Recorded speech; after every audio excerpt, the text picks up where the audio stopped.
बिस्मिल्लाहिर्रहमानिर्रहीम। महताब हैदर एक नए एपिसोड के साथ आपकी खिदमत में हाजिर है।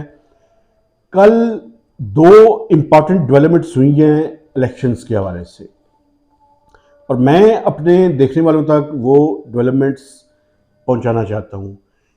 दो इलेक्शंस के हवाले से हैं, एक पाकिस्तान की जो पॉलिटिकल सिचुएशन है उस हवाले से, और मैं कोशिश करूंगा कि तीनों के अंदर लिंकेजेस डेवलप करके आपके सामने रख दूं।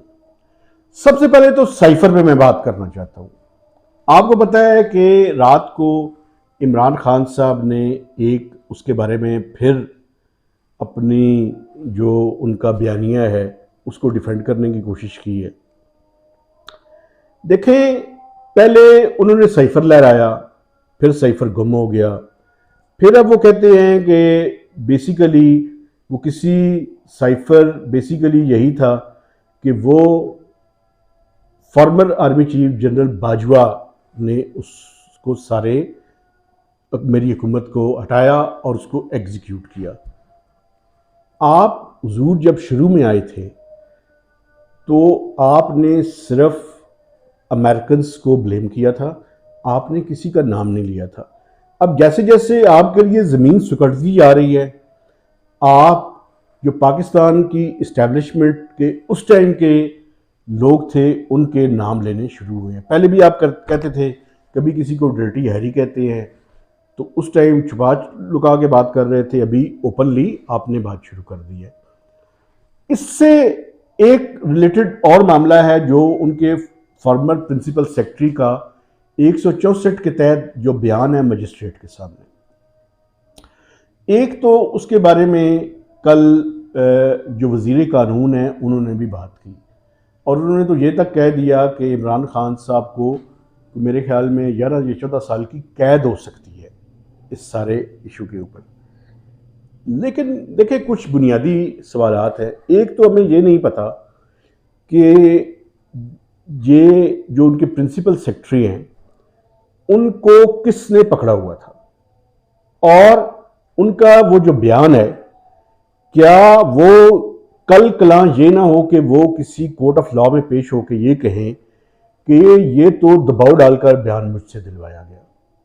तो बेसिकली ओपन होना चाहिए, और वो जो मजिस्ट्रेट के सामने बयान था ये ओपन अगर होता तो ज़्यादा बेहतर होता, ताकि उसकी क्रेडिबिलिटी भी होती। अब आप कह रहे हैं पीटीआई कुछ और बयानियां दे रही है, तो बुनियादी तौर पे कल कला को वो इस सारे मामले से मुकर ना जाए। तो मैं ये बात को आपके सामने रखना चाहता था।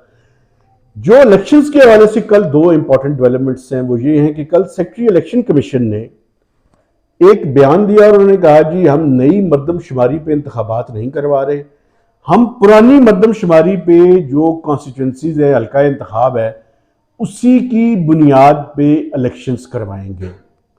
तो एक मसला उनके हवाले से उन्होंने सेटल कर दिया। लेकिन अभी भी इसके अंदर अगर मगर मौजूद है, ये मैं आपको बताऊं, और आप देखते रहिएगा कि कहीं ऐसा ना हो कि किसी मौके पे ये हुकूमत जाने से पहले कहीं सीसीआई से वो जो नया सेंसस है उसको अप्रूव ना करवा दे।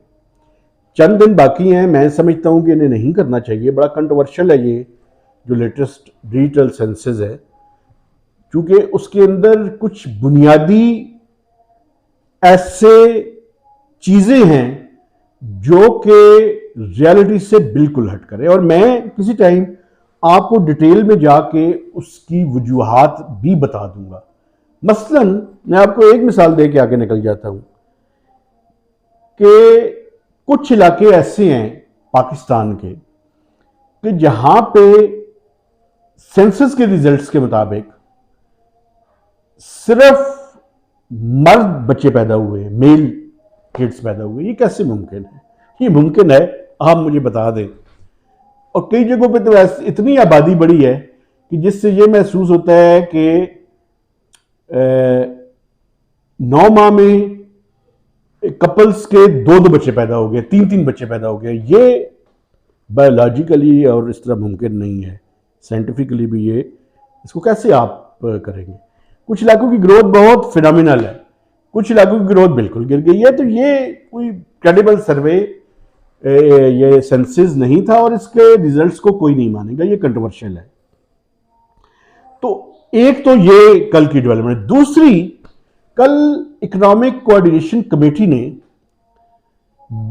42.5 बिलियन रुपीस की जो एलोकेशन थी उसको as a technical supplementary grant उसकी अप्रूवल दे दी है और उसकी फर्स्ट इंस्टॉलमेंट 10 अरब रुपए इलेक्शन कमीशन को जारी कर दिए जाएंगे। ये बेसिकली इलेक्शन कमीशन की डिमांड थी कि नए इलेक्शंस के लिए उनकी जो फंडिंग है वो उन्हें मुहैया कर दी जाए। तो एक तो पुरानी मर्दमशुमारी पे इलेक्शन, दूसरा ये जो फंडिंग की रिक्वायरमेंट थी ये भी कल ईसीसी ने इसको अप्रूव कर दिया और उसकी पहली इंस्टॉलमेंट 10 अरब रुपए इस हुकूमत के दौरान ही उनको मिल जाएंगे। तो इलेक्शन के रास्ते में जो रुकावटें हैं वो कम अज कम ऑन ग्राउंड रिमूव होती जा रही हैं। दूसरी तरफ ये पॉलिटिकल डेवलपमेंट्स भी साथ साथ हैं, ये साइफर का मामला भी सामने है। अब इमरान खान साहब को कट टू इट साइज करने की तैयारियां जो है वो जारी हैं। तीसरी तरफ केपी में उनकी पार्टी के जो परवेज खटक साहब हैं उन्होंने चंद दिन पहले एक होटल में छुपकर एक नई पार्टी जो तहरीक इंसाफ पार्लियामेंटेरियंस के नाम से एक बनाई है।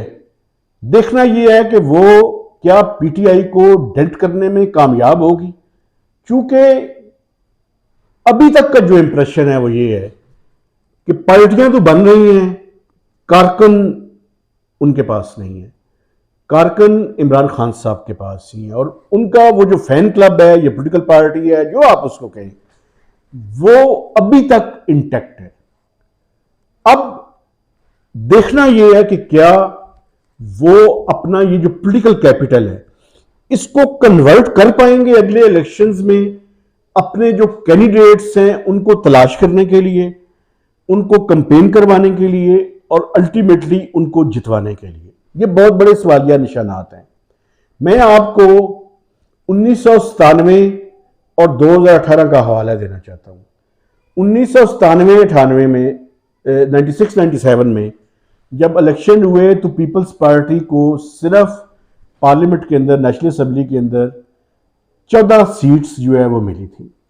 और 2018 में आपको याद होगा कि मुस्लिम लीग नून इतनी कमज़ोर नहीं थी, लेकिन जब इलेक्शंस हुए तो पीटीआई अक्सरीती पार्टी यानी अद्दी हिसाब से उनसे आगे निकलकर सामने आई। उसके लिए आरटीएस भी बंद करना पड़ा, उसके लिए कैंडिडेट्स को कैंपेन भी नहीं चलानी दी गई, उनमें से कुछ को दौरान कैंपेन गिरफ्तार भी कर लिया गया मुख्तलिफ केसेस में। तो एक नैरेटिव बिल्ड किया गया।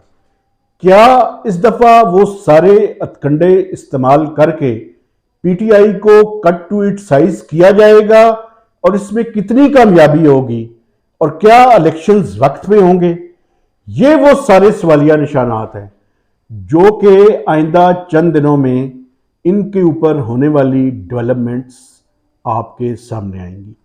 आखिरी बात इसमें सबसे इंपॉर्टेंट ये है कि देखना ये है कि वो कौन से चेहरे हैं जो निगरान सेटअप के लिए सिलेक्ट किए जाते हैं। मुझे लगता यह है कि अगर पॉलिटिशियंस यहां पे तरीके से अपने मामलात को सेटल कर लें, इंक्लूडिंग पीटीआई, हालांकि कॉन्स्टिट्यूशनल कोई रिक्वायरमेंट नहीं है कि उनके साथ कंसल्टेशन हो, लेकिन अगर ये सारे मिलकर कुछ गैर जिम्मेदार शख्सियात के ऊपर मुत्तफिक हो जाए जिनकी इंटेग्रिटी और ऑनेस्टी पे कोई सवालिया निशानात ना हो, या हो तो बहुत कम हो, और उनके हवाले ये इलेक्शंस का काम किया जाए तो इनके लिए बेहतर होगा। लेकिन अगर ये आपस में इत्तेफाक नहीं करते तो फिर टेक्नोक्रेट्स कम इकोनॉमिस्ट कम ऐसे लोग निगरान सेटअप में आने के चांसेस बहुत ज्यादा हैं जो आंख के पलकने और झपकने के ऊपर सारे फैसले करेंगे। वो देखेंगे किसी और तरफ, फैसले किसी और तरफ कर रहे होंगे। तो आंख के इशारे से फैसले करने वालों से अगर आप इज्तनाब करना चाहते हैं तो आपस में मिल बैठें। टाइम आपके पास कम है, ये ना हो कि गेम आपके हाथ से निकलकर किसी और के हाथ में चली जाए और उनकी मर्जी का निगरान सेटअप आ जाए, जिसके चांसेस मैं अभी भी कह रहा हूं बहुत ज्यादा है। शायद पॉलिटिशियंस जब वक्त गुजर जाए तो उनको ये बातें याद आएं, फिर नहीं पता कि इलेक्शंस टाइम पे होंगे या नहीं होंगे। तो वो जो निगरान सेटअप के लोग हैं उनको देखकर, उनकी शक्लें देखकर आइंदा के फ्यूचर का पता चलेगा कि इलेक्शंस किस वक्त होंगे, टाइम पे होने के चांसेस बढ़ेंगे या कम होंगे।